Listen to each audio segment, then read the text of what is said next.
So what is fueling this recent spate of attacks on soft targets in Kabul? Faisel Pervaiz is an analyst on South Asia affairs with consulting firm Stratfor. He joins me now from the U.S. state of Texas. Thank you so much for joining us. It's my pleasure. More than 40 dead in a 24-hour period. What is behind this uptick in violence? When we look at Afghanistan, when we look at Kabul, we have to realize a couple things. That first, insurgencies fluctuate. Next month, the U.S. will have been in Afghanistan for 15 years, making this the longest running war in American history. And so I think what you're seeing right now is the Taliban is recognizing the political weaknesses and political vulnerabilities that are facing President Ghani's administration. And so they're trying to launch attacks to capitalize. Well, as we mentioned, they did claim responsibility for these attacks. What message, though, is it trying to send, if any, to the Afghan government? So this is a really good question. I would look at the symbolic nature of their targets. So we know they attacked the American University in Kabul recently, and they're attacking an international aid organization. So the key takeaway here is the Taliban is saying that if you are an outsider, and if you are bringing your presence into this country, you will be under assault.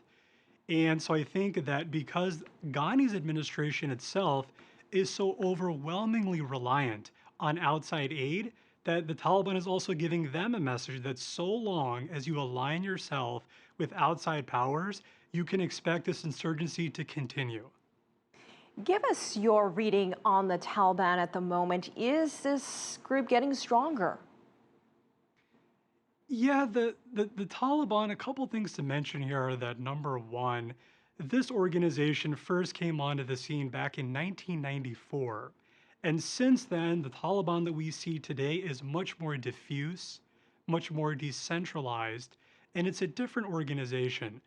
But nonetheless, we still see that since the beginning of the US-led invasion of Afghanistan in 2001, the Taliban have actually gained more territory than at any time since that point.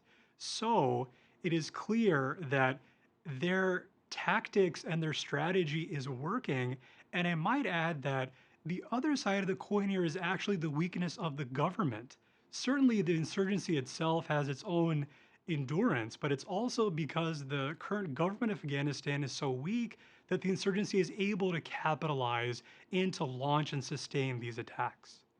So what does that say then about security in Kabul and in other parts of the country? Do you think we can expect to see more attacks like what we've seen in the last 24 hours?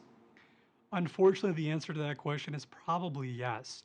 And the reason being is that because we have seen such a difficulty in reconciliation between President Ghani and the chief executive Abdullah, that their lack of coordinating their energies and their efforts to really build and bolster the Afghan National Security Forces creates this security vulnerability, which is going to allow the Taliban to attack.